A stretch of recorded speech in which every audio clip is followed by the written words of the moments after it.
comment je vais reprendre encore? Ici, il y a là où tu t'es arrêté.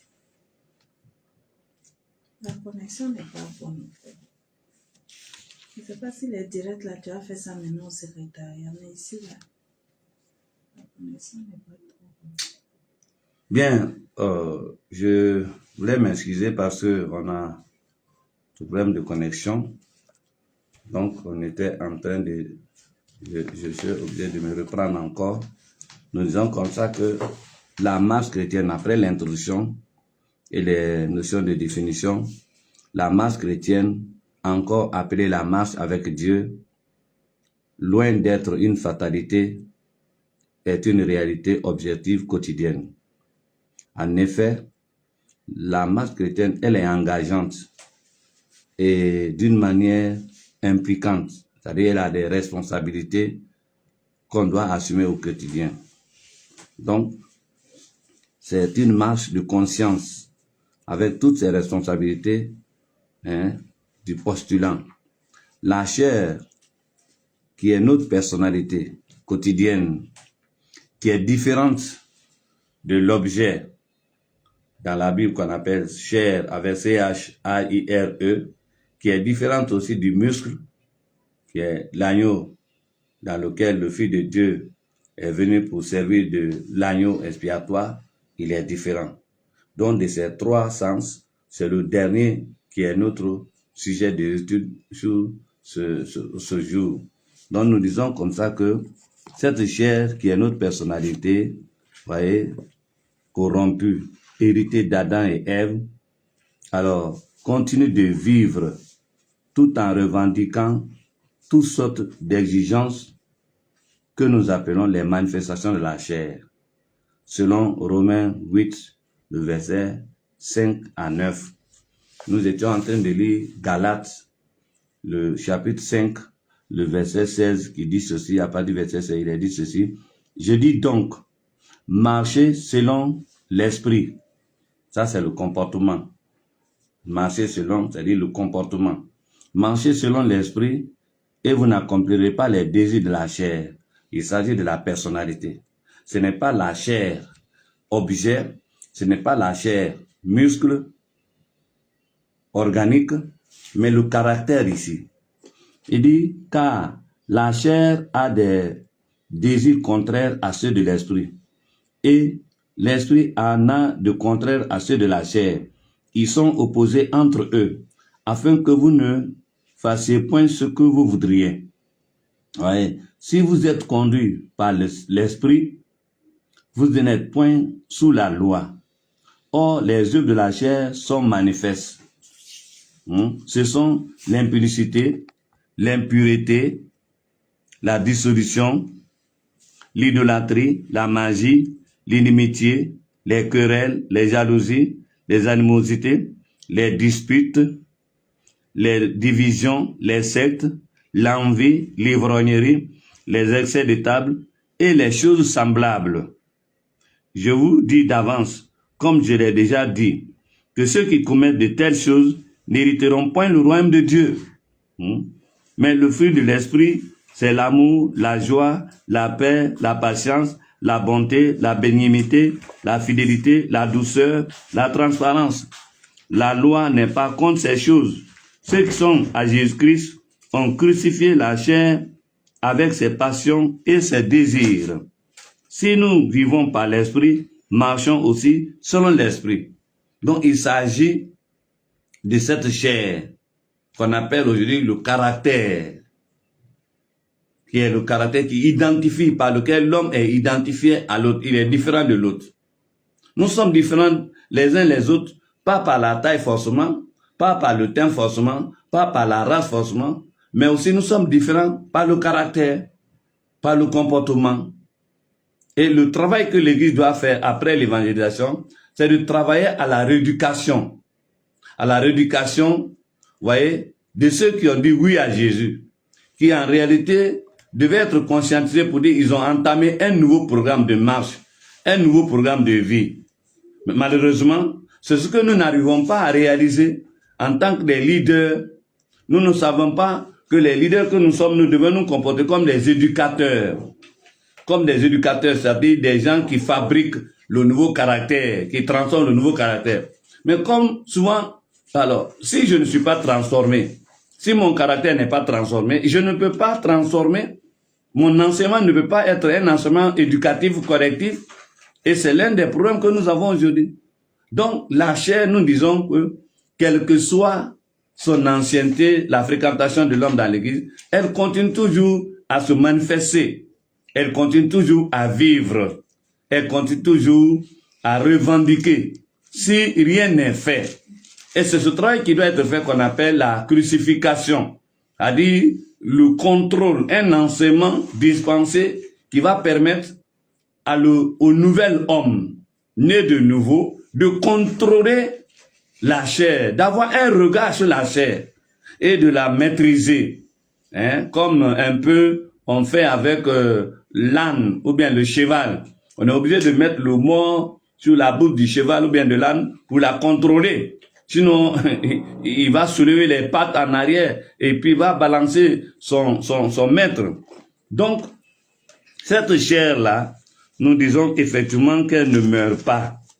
Qu'elle ne meurt pas et qu'il y a lieu donc de la comprendre pour prendre part à ce travail. Donc, cette chair, elle est encore nommée l'ego, le moi, l'individu. Ouais, c'est le cœur, comme Jérémie dit dans le chapitre 17, verset 9, il dit le cœur.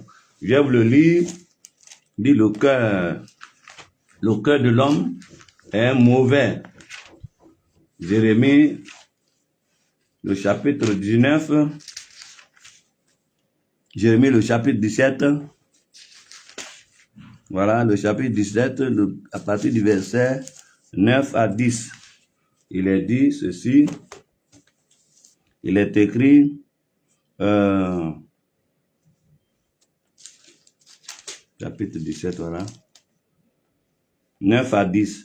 Le cœur est tortueux par-dessus tout, et il est méchant. Qui peut le connaître?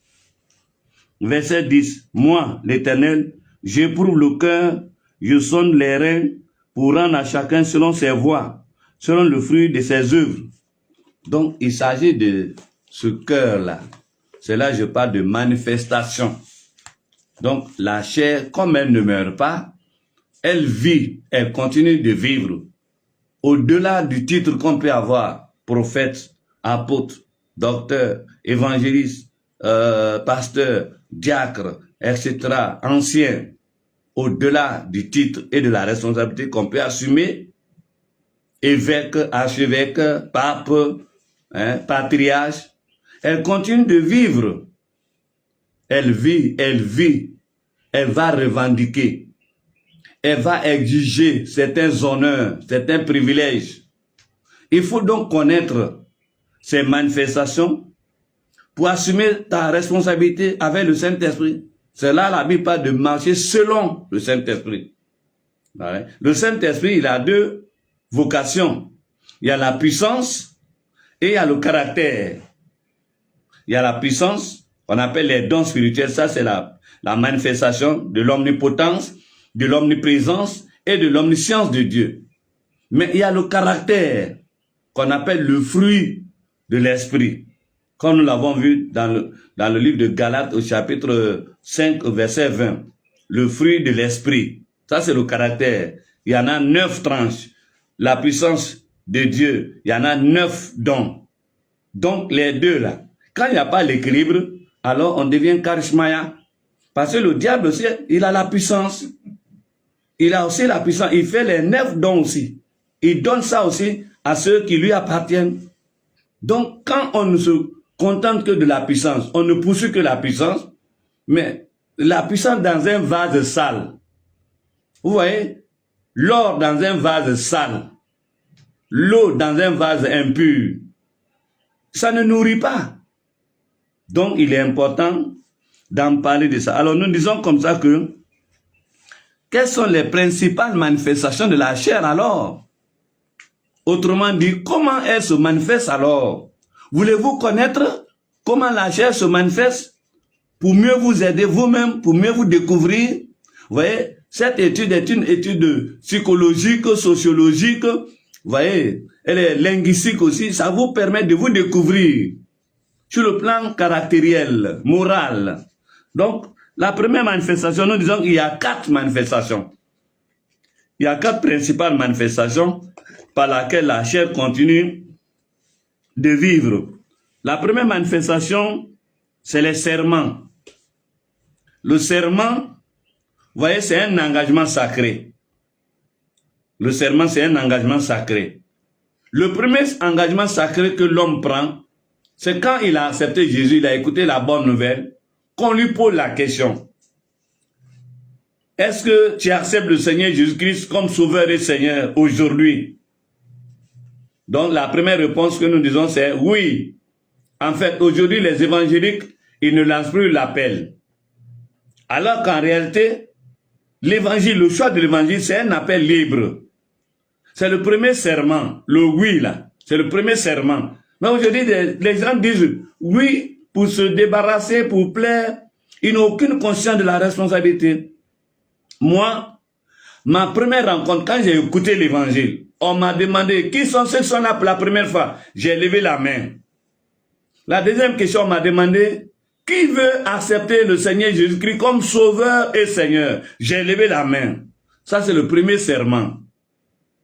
C'est ce serment-là qui est confirmé quelques mois après, 5 mois, 6 mois, 1 an pour certains, etc., qu'on appelle le baptême d'eau ou de repentance.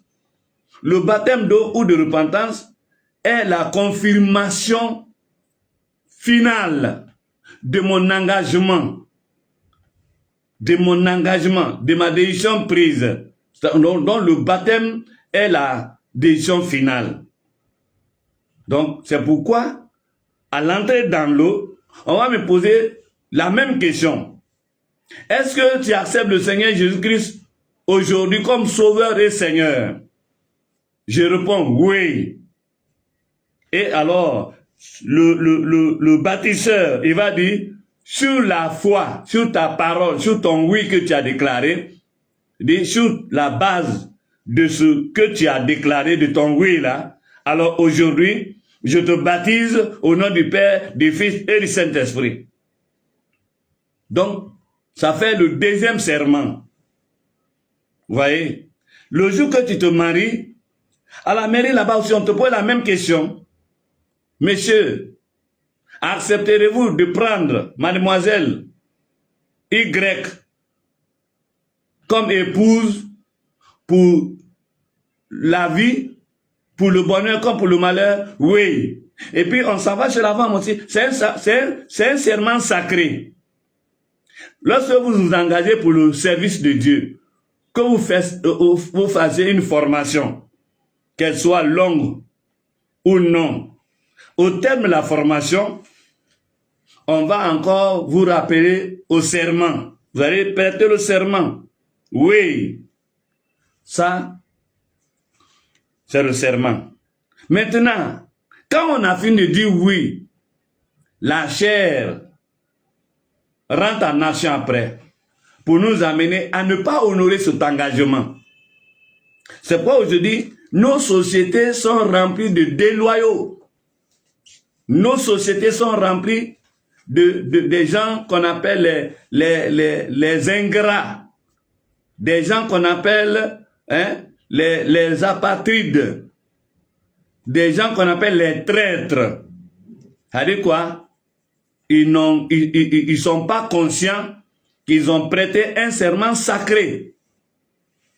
C'est pourquoi Jésus nous dit ceci dans les évangiles. Dans Matthieu le chapitre 5. Jésus nous dit que votre oui soit oui. Que votre oui soit oui. Que votre oui soit oui. Et tout ce qu'on ajoute après vient du diable. Que votre oui soit oui. Dans le chapitre 5, à partir du verset 33, il est écrit: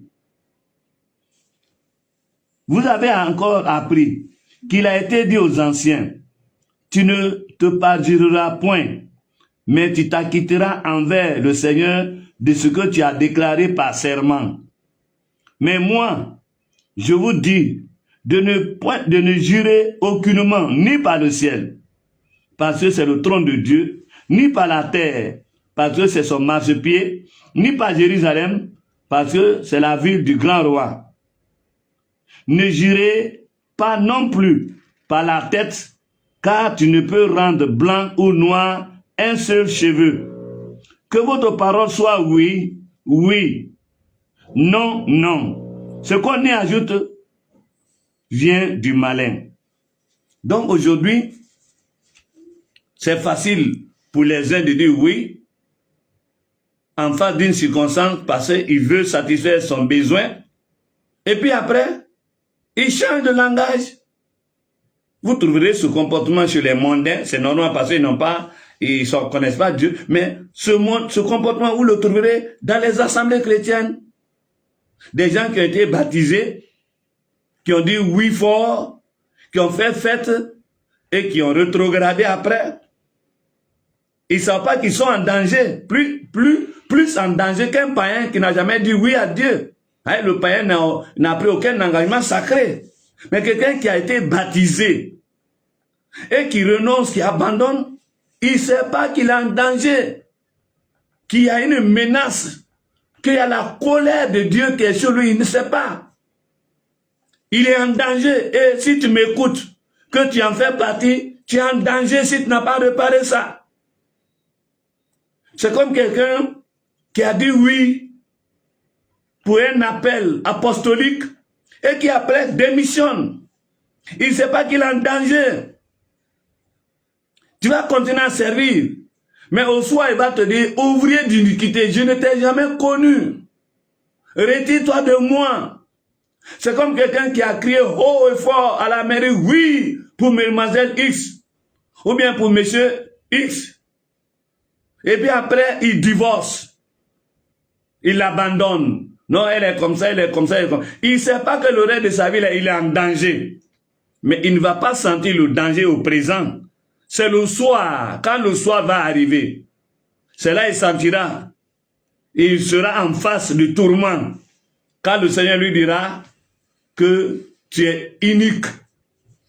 Et dans l'un des signes de la fin des temps, c'est l'accroissement de l'iniquité. Matthieu 24, le verset 13. L'iniquité sera accrue. C'est-à-dire quoi? L'iniquité va se développer, va se vulgariser. C'est pourquoi aujourd'hui, les gens disent facilement oui, ils abandonnent facilement. Oui au mariage, oui au ministère. Et puis ils abandonnent. Donc c'est la première manifestation. Les faux serments. Vous voyez? Ils ne respectent pas la parole donnée. Le oui ou le non n'est pas respecté à tous les niveaux. Vous voyez, quand nous voyons Romains 1 aussi, le verset 18 là-bas, il est écrit ceci, Romains 1, à partir du verset 18, il est dit comme ça, la colère de Dieu se révèle du ciel contre toute impiété et toute injustice des hommes qui renient injustement la vérité captive, qui retiennent injustement la vérité captive. Car ce qu'on peut connaître de Dieu est manifeste pour eux, Dieu le leur ayant fait connaître. C'est-à-dire, il s'est révélé à eux. C'est Jésus, la révélation de Dieu. Tout ce qu'on ne savait pas de Dieu nous a été révélé par Jésus-Christ.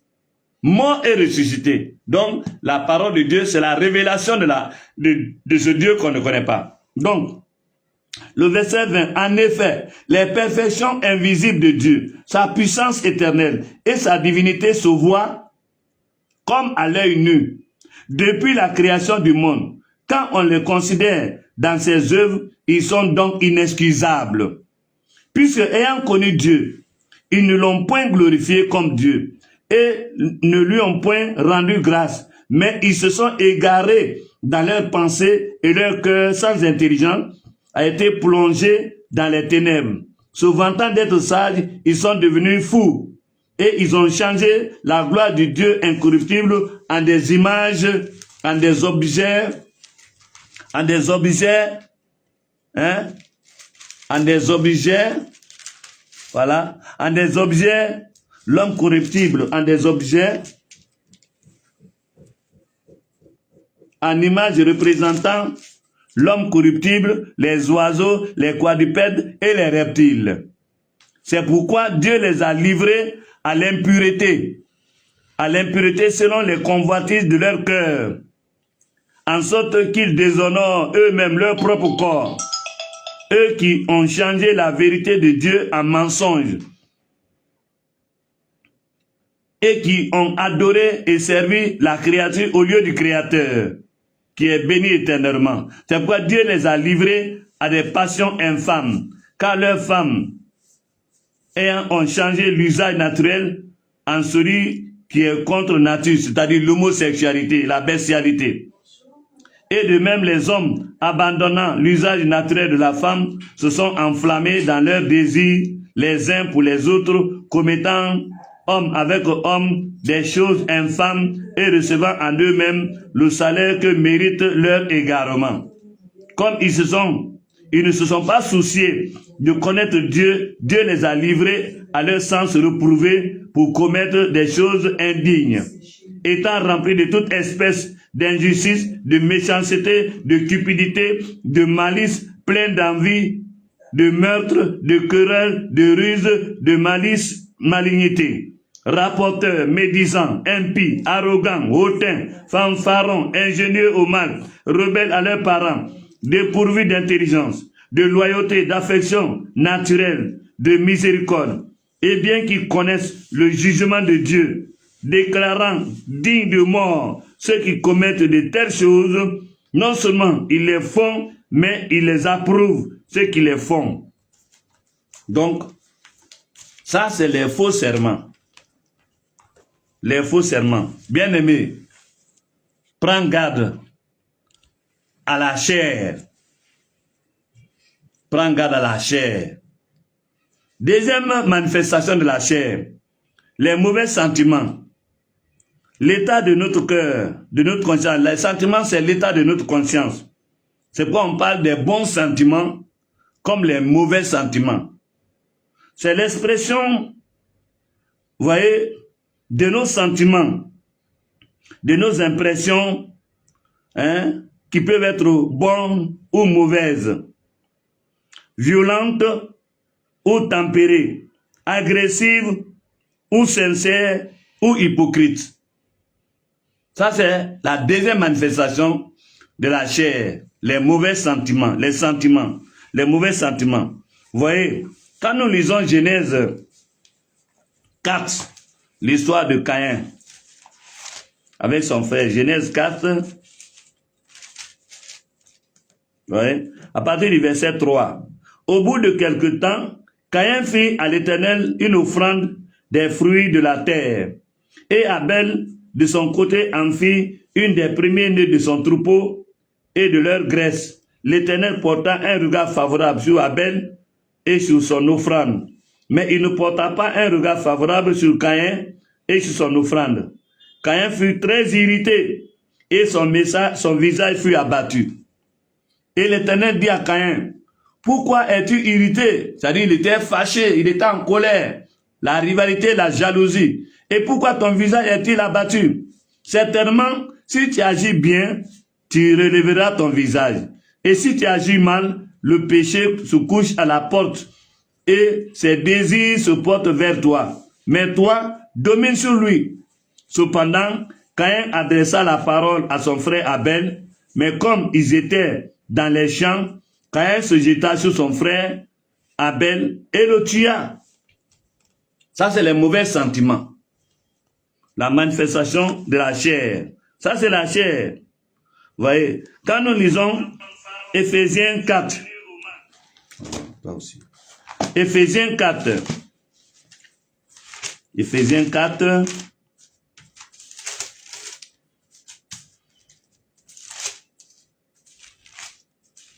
Éphésiens, le chapitre 4, le verset 31 à 32.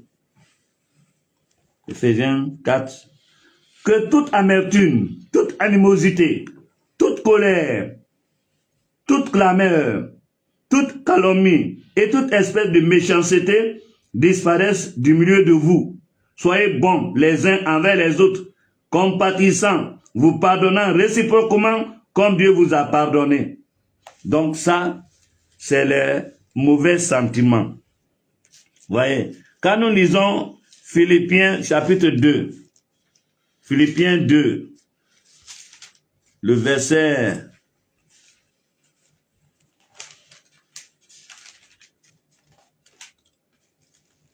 Philippiens 2, le verset 1 à 9. Si donc il y a quelque consolation en Christ, s'il y a quelque soulagement dans la charité, s'il y a quelque union d'esprit, s'il y a quelque compassion et quelque miséricorde, rendez ma joie parfaite, ayant un même sentiment, un même amour, une même âme, une même pensée. Ne faites rien par esprit de parti ou par vaine gloire, mais que l'humilité vous fasse regarder les autres comme étant au-dessus de vous-même. Que chacun de vous, au lieu de considérer ses propres intérêts, considère aussi ceux des autres. Et en vous, les sentiments qui étaient en Jésus-Christ, lequel existait en forme de Dieu, n'a point à regarder comme une proie à arracher d'être égal avec Dieu, mais s'est dépouillé lui-même en prenant une forme de serviteur, en devenant semblable aux hommes et ayant paru comme un simple homme. Il s'est humilié lui-même, se rendant obéissant jusqu'à la mort, même jusqu'à la mort de la croix. C'est pourquoi aussi Dieu l'a souverainement élevé et lui a donné le nom qui est au-dessus de tout nom, afin qu'au nom de Jésus, tout genou fléchisse dans les cieux et sur la terre et sous la terre, et que toute langue confesse que Jésus-Christ est Seigneur, à la gloire de Dieu le Père. Donc, alors, ça c'est les mauvais sentiments. Vous voyez, nous avons, enfin, pour terminer, dans le livre des Proverbes,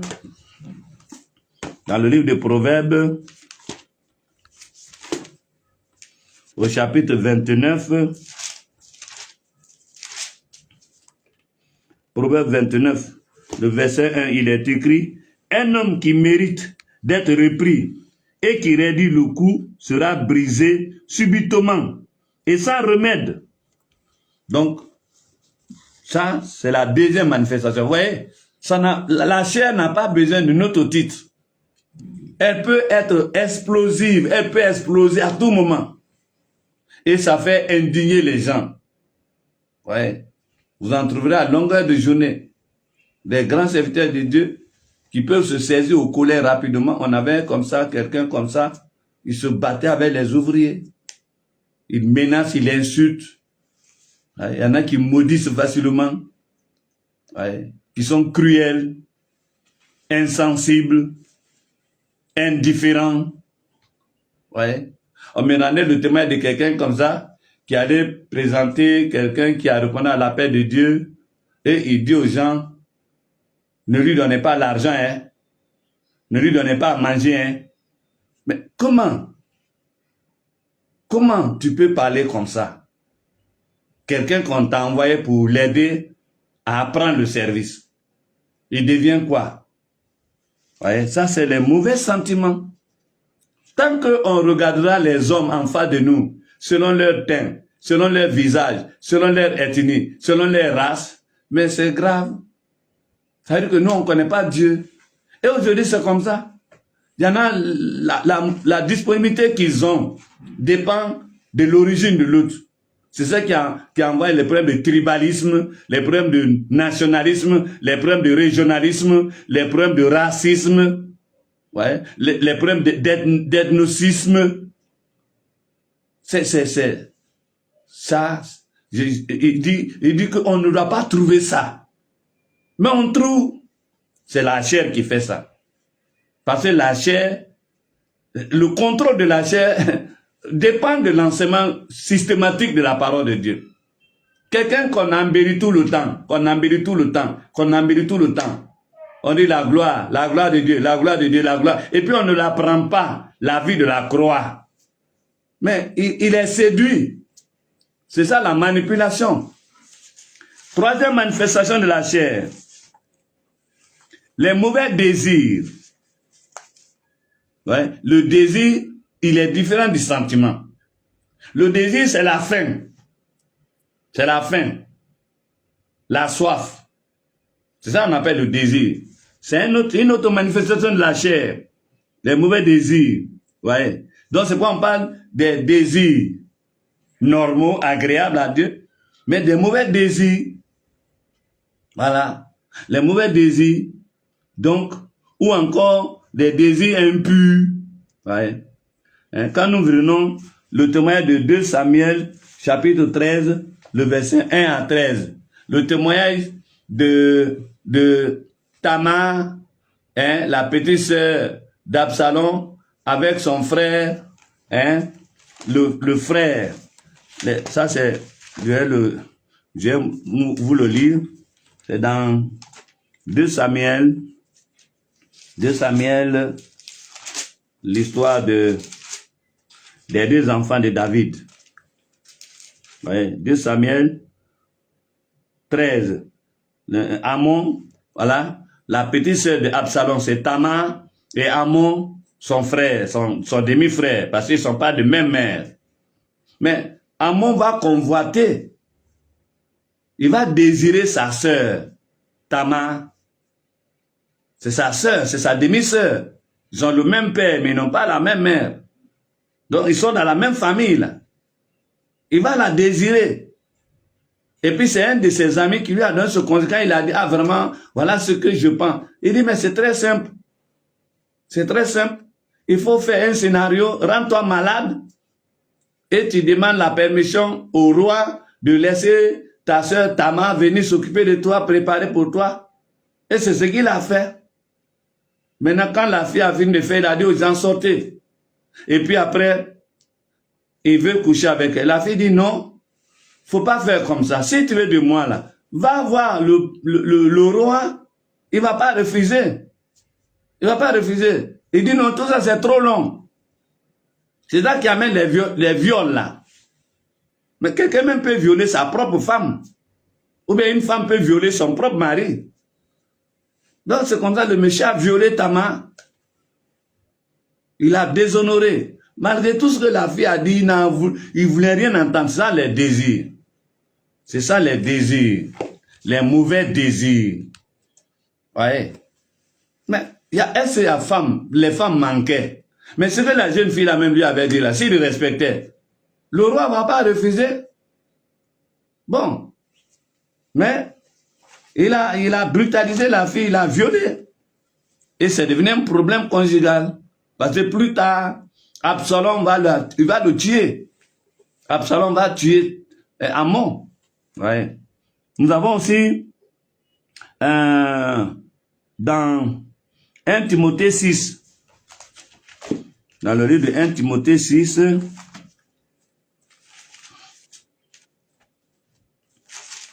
Timothée, le chapitre 6, à partir du verset 6. Hein? Il est dit, c'est en effet une grande source de gain que la piété avec le contentement. Car nous n'avons rien apporté dans ce monde et il est évident que nous n'en pouvons rien emporter. Allez, au jour de la mort, tu n'iras avec rien. Si donc nous avons la nourriture et le vêtement, cela nous suffira. Mais ceux qui veulent s'enrichir tombent dans la tentation, dans les pièges et dans beaucoup de désirs insensés, pernicieux, qui plongent les hommes dans la ruine et la perdition, car l'amour de l'argent est une racine de tous les maux, et quelques-uns étant possédés se sont égarés loin de la foi et se sont jetés eux-mêmes dans bien des tourments. Ça, c'est les mauvais désirs. Les mauvais désirs. dans le livre de Proverbe 15. Proverbe 15.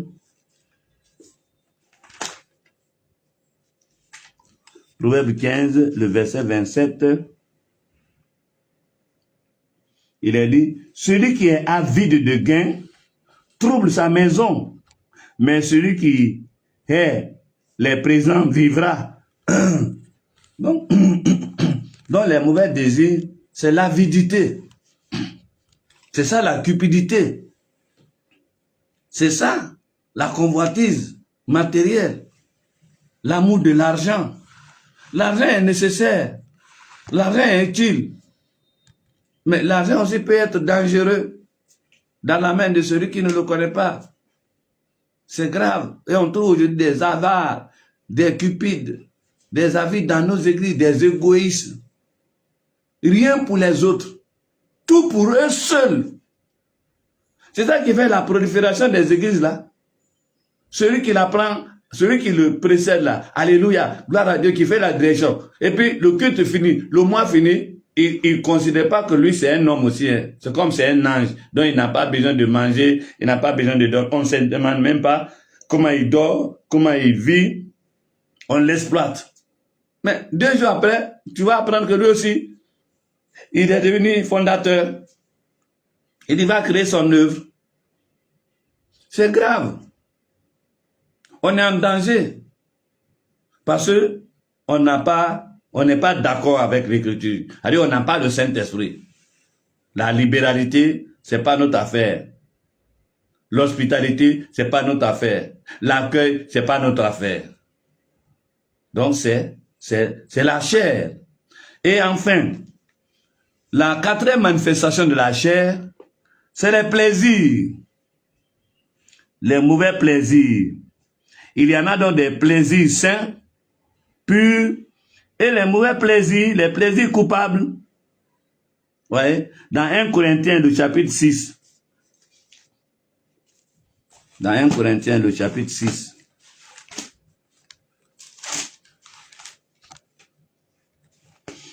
« 1 Corinthiens 6, 12 à 13. 12 à 13, il a dit, « Tout m'est permis, mais tout n'est pas utile.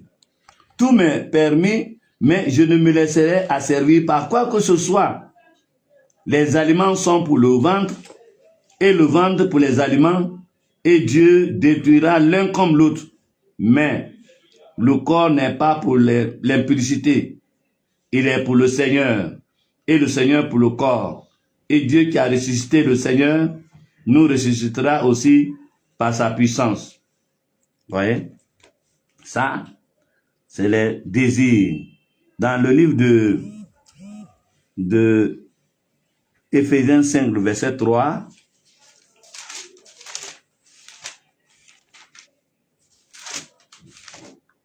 Éphésiens 5, le verset 3, elle a dit que l'impudicité, qu'aucune espèce d'impureté et que la cupidité ne soit pas même nommée parmi vous, ainsi qu'il convient à des saints, qu'on n'entende ni paroles déshonnêtes, ni propos insensés, ni plaisanteries, ni choses qui sont contraires à la bienséance, qu'on entende plutôt des actions de grâce. Voyez?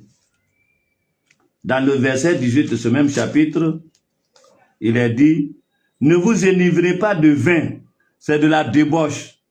Soyez au contraire remplis de l'esprit. » Donc les alcooliques, les ivrognes, les tabachistes, les impudiques, les débauchés, les adultériens, les lesbiennes, les homosexuels, les pédophiles, les nécrophiles, les zoophiles, c'est les mauvais désirs.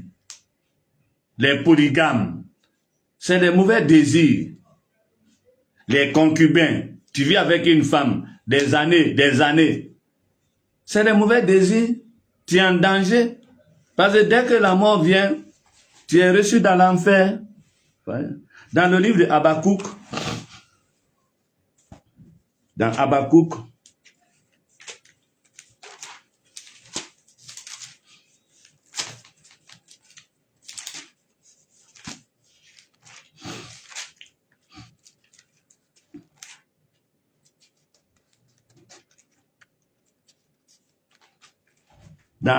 le chapitre 2,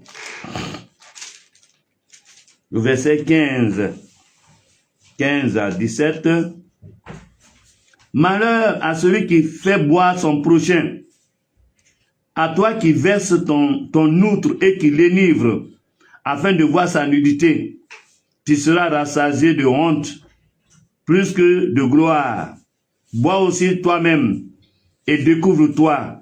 La coupe de la droite de l'Éternel se tournera vers toi, et l'ignominie souillera ta gloire. Ça, il y en a qui utilisent les boissons dans les dots chrétiens. Voilà ce que la Bible dit. Donc, ça veut dire que c'est une malédiction. Tu fais boire, tu sais que c'est pas bon, puis tu fais. C'est une malédiction pour toi, c'est ça qu'on appelle les mauvais plaisirs, les plaisirs impurs.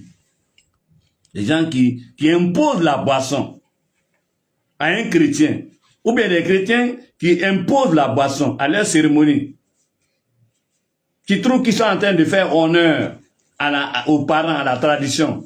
Mais c'est ta malédiction. C'est dangereux.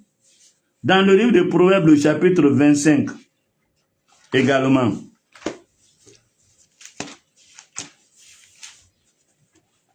Proverbe 25,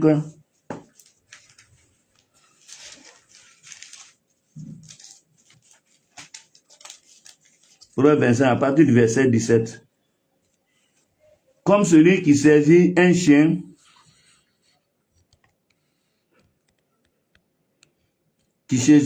par ses oreilles, ainsi en est un passant qui s'irrite pour une querelle où il n'a quoi faire. Comme un furieux qui lance des flammes, des flèches à la mort. Ainsi un homme qui trompe son prochain et qui dit, n'est-ce pas n'est-ce pas pour plaisanter? Faute de bois, le feu s'éteint. Et quand il n'y a point de rapporteur, la querelle s'apaise, etc. Donc, c'est les mauvais plaisirs. Les mauvais plaisirs. Donc, nous disons comme ça que la chair, voici les 4 branches, les 4 domaines essentiels de la vie de l'homme par lesquels la chair se manifeste. Dans le livre de 1 Corinthiens au chapitre 6, dans le livre de 1 Corinthiens au chapitre 6,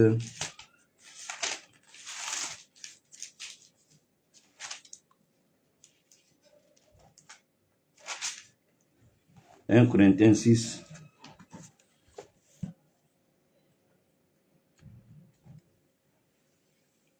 Ne savez-vous pas que vos corps sont les membres de Christ? Prendrai-je donc les membres de Christ pour en faire les membres d'une prostituée? Loin de là. Ne savez-vous pas que celui qui s'attache à la prostituée est un seul corps avec elle? Car il est dit, les deux deviendront une seule chair. Les deux deviendront une seule chair. Mais celui qui s'attache au Seigneur est avec lui un seul esprit. Fuyez l'impudicité. Quelque autre péché qu'un homme commette, ce péché est hors de lui, du corps. Mais celui qui se livre à l'impudicité pêche contre son propre corps. Ne savez-vous pas que votre corps est le temple du Saint-Esprit qui est en vous, que vous avez reçu de Dieu et que vous ne vous appartenez point à vous-même, car vous avez été rachetés à un grand prix. Glorifiez donc Dieu dans votre corps et dans votre esprit qui appartiennent à Dieu.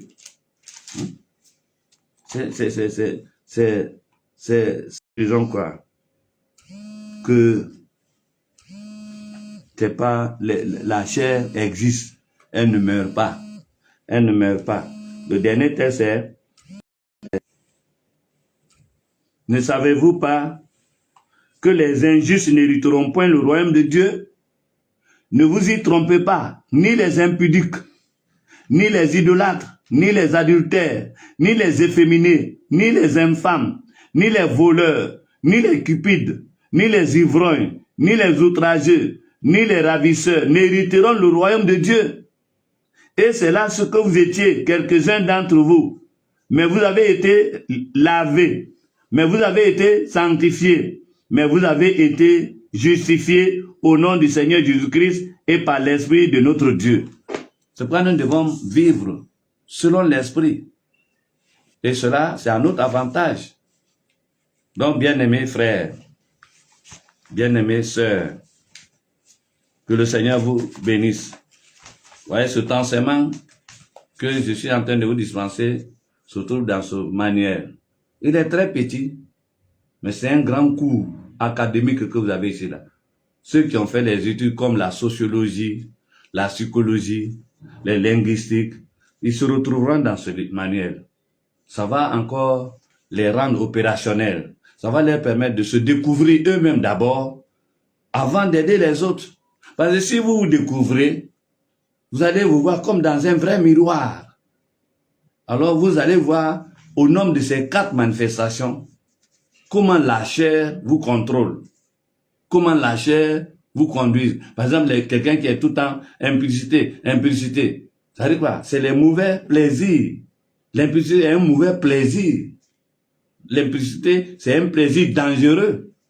Il peut vous couper la porte du ciel. Hein? Ou bien les désirs. Hein? L'adultère, c'est aussi un mauvais désir. Hein? Ou bien l'alcool, c'est aussi un mauvais désir. Donc, alors, je vous bénis et vous recommande à la grâce de Dieu que le Seigneur Jésus-Christ soit avec vous. Sachez que il nous reste la 3e partie. La 3e partie, c'est comment alors vaincre, hein? Comment triompher des œuvres de la chair. Comment triompher des œuvres de la chair, compte tenu de l'importance, voilà, les attitudes pour triompher des œuvres de la chair. C'est-à-dire la responsabilité du chrétien pour faire face, pour affronter la chair. Comment? Donc là, ça sera la suite et la dernière partie de cette œuvre pour que vraiment chacun de nous prenne conscience et vraiment se dispose effectivement pour la gloire de Dieu. Que le Seigneur vous bénisse. Merci donc de tout ce qui a été fait ce jour. Alors nous bénissons le Seigneur pour votre présence.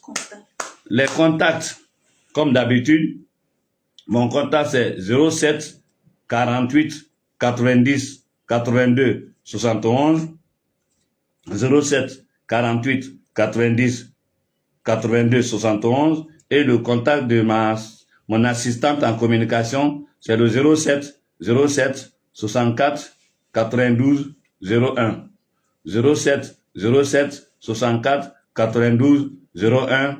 Que la grâce de Dieu soit votre partage au nom de Jésus-Christ. Amen.